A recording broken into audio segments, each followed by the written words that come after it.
For the better part of a decade, if you asked an American what they thought of China, the answer was simple. They didn't like it, they didn't trust it, and a growing number of them had started to call it something stronger than a rival. They called it an enemy. In 2024, that hostility hit a wall it had never hit before. 81% of Americans held an unfavorable view of China, the highest figure Pew Research Center had ever recorded. More than 4 out of every 5 people in the country looked at the world's second largest economy and saw a threat. To put that in perspective, at the peak of the Cold War, American public opinion of the Soviet Union rarely stayed that negative for that long. China had become, in the American mind, the closest thing to a national villain in a generation. And then quietly, the line started to bend the other way. In March 2026, Pew ran the same survey it runs every year. 27% of Americans now hold a favorable view of China. That number has nearly doubled since 2023. The share of Americans calling China an outright enemy fell to 28%, down from 33% the year before, and down sharply from the 5-year high of 42% in 2024. A clear majority now call China a competitor rather than an enemy. Confidence in Chinese President Xi Jinping to handle world affairs has roughly doubled since 2023. None of these numbers mean Americans suddenly love China. They don't. 71% still view the country unfavorably, but the direction has reversed, and it has reversed consistently for 3 years running. Something is shifting underneath the surface of American opinion. The question this video is going to answer is what, and more importantly, why? American opinion of China didn't just drift downward over the last decade. It fell off a cliff, and the cliff had a date: 2020. When COVID-19 spread across the world, Americans overwhelmingly blamed China for the origins of the virus, for the early handling of the outbreak, for the silence in the critical early weeks. That blame didn't stay abstract. It attached itself to every other grievance Americans already had. And there were many. For years, the headlines had been relentless. Mass detention of Uyghur Muslims in Xinjiang, surveillance systems blanketing entire regions, the crackdown on Hong Kong's pro-democracy movement, a trade war that framed China as the thief of American jobs, spy balloons drifting across American skies, constant tension over Taiwan, TikTok, and the fear of data flowing to Beijing.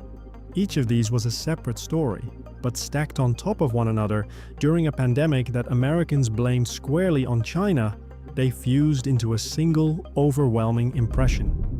By 2022 and 2023, unfavorable views sat above 80%. In 2024, more than 40% of Americans were willing to use the word enemy, the highest level since Pew began asking the question in 2021. That was the peak. And from a peak, the only direction left is down. The first force pulling opinion back is the simplest one: time. COVID was the single largest driver of the collapse, and COVID is now firmly in the rearview mirror. This matters more than people realize. Public opinion is not a fixed judgment carved in stone. It is an emotional response to whatever is in front of people at the moment you ask them. The emotional charge was enormous. That charge has faded. Not because anyone forgot the pandemic, but because the raw feeling of it has cooled into memory. And Pew's data tracks this almost perfectly. For the first time in 5 years, the share of Americans with an unfavorable view of China fell year over year, from 81% in 2024 to 77% in 2025, then easing further into 2026. The second force is about what stopped being said. A few years ago, China's human rights record was a constant presence in American media. Xinjiang was front-page news, documentaries, congressional hearings, magazine cover stories, exposés on detention camps. When those abuses are at the front of people's minds, opinion of the country responsible drops. That is a well-documented pattern. Americans' views of China have always been tightly linked to whether they believe China is doing enough on human rights. But the spotlight has moved. The coverage hasn't vanished, but it has slipped from the top of the news cycle. China is no longer presented to Americans primarily as a human rights story. It's presented as a trade story, a technology story, a story about tariffs and supply chains and electric vehicles and artificial intelligence. And that framing produces a completely different emotional reaction. A country that detains minorities feels like a moral enemy. A country that builds cheap electric cars and competes on AI feels like a tough competitor. Same country, different frame, and the frame is what drives the feeling. This is not a statement about whether China's conduct has actually changed. It's a statement about what Americans are paying attention to. And right now, they're paying attention to competition, not condemnation. The third force is the one that's hardest to say out loud. Americans are losing faith in America. This is where the story stops being about China at all. 62% of Americans now believe China's influence on the world stage is getting stronger. Only around 9% think it's getting weaker. Meanwhile, when Americans look at their own country, the most common view is that U.S. influence is declining. Pew's 2026 data found that the share of Americans who believe the United States contributes to global peace and stability has fallen from 69% in 2023 to just 57% today. A majority now say American foreign policy ignores the interest of other countries. Look at how Americans rank the superpowers. When asked to name the countries that are both militarily and economically dominant, about 2/3 of Republicans name the United States, comfortably ahead of China. But among Democrats, it's nearly a tie. 53% name the US and 49% name China. Roughly half of one of America's two major political parties now sees China as an equal superpower to their own country. The rise in favorable views of China has come overwhelmingly from Democrats and Democratic-leaning independents. 34% of Democrats now hold a favorable view of China, compared with just 18% of Republicans. And the reason isn't that Democrats have fallen in love with Beijing, it's that they've grown deeply uneasy about Washington. When you lose confidence in your own country's conduct on the world stage, when you watch it pick fights with allies, launch military strikes, impose tariffs on friend and foe alike, the country you were taught to fear can start to look, by comparison, restrained. China has largely stayed out of the Russia-Ukraine war. It kept its head down during the conflict with Iran. It hasn't been sending troops abroad or making loud proclamations. For an American disillusioned with their own government's behavior, that quiet starts to read as stability rather than menace. China didn't necessarily get better. America, in the eyes of many of its own citizens, got worse. And opinion is relative. Now here's where the data gets genuinely interesting. The split by age and party. This shift is not uniform. It has a very specific shape, and that shape tells you who is changing their mind and who isn't. Start with age. Among Americans 65 and older, roughly half still hold a very unfavorable view of China. Among adults under 30, that share drops to around a quarter. Older Americans are more than twice as likely as younger ones to call China an enemy. The generational gap is enormous. Younger Americans grew up in a different world, one where they watched Chinese creators, used Chinese-owned apps, bought Chinese products, and absorbed Chinese culture as a normal part of everyday life. For them, China isn't a Cold War villain. It's where their phone, their apps, and half their shopping cart come from. Then there's the partisan shape, which has a strange wrinkle. The biggest single-year drop in very unfavorable views actually came from Republicans, down 16 points since 2024, compared to a 6-point drop among Democrats. How does that square with Republicans still being far more hostile overall? The answer is Trump. When a sitting president publicly negotiates with China, attends summits with Xi, and frames the relationship as a deal to be made rather than a war to be won, his own party tends to follow his lead. We saw this exact pattern back in 2017 when Trump first took office, welcomed Xi to Mar-a-Lago, and messaged a friendly relationship.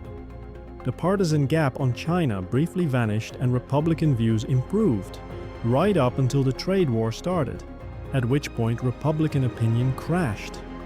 The same elite signaling effect may be flickering again now, even as the underlying Republican baseline stays more critical than the Democratic one.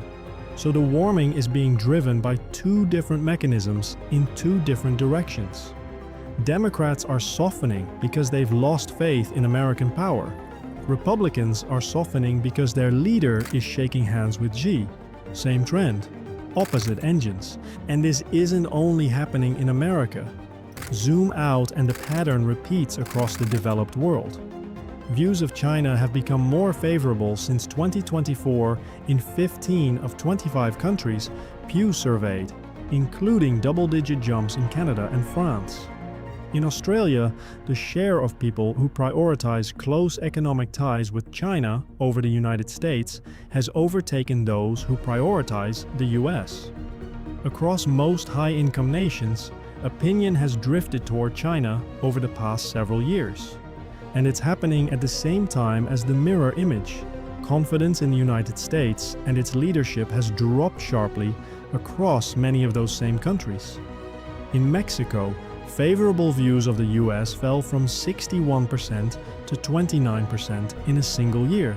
In Sweden, from 47% to 19%. The developed world is recalibrating how it sees both superpowers at once. Cooling on Washington, warming slightly on Beijing. America's shift is one piece of a much larger global mood swing. But before anyone declares a new era, here's what hasn't changed. What's changed is the intensity at the extremes. Fewer people now hold the harshest possible view, and the labels with competitor steadily winning ground from enemy. And the researchers themselves are careful about what this means. Pew has cross-sectional data, not causal data. They can tell you precisely what shifted. They cannot prove exactly why. And they're blunt about the fragility of it. 3 years of improvement does not guarantee a fourth.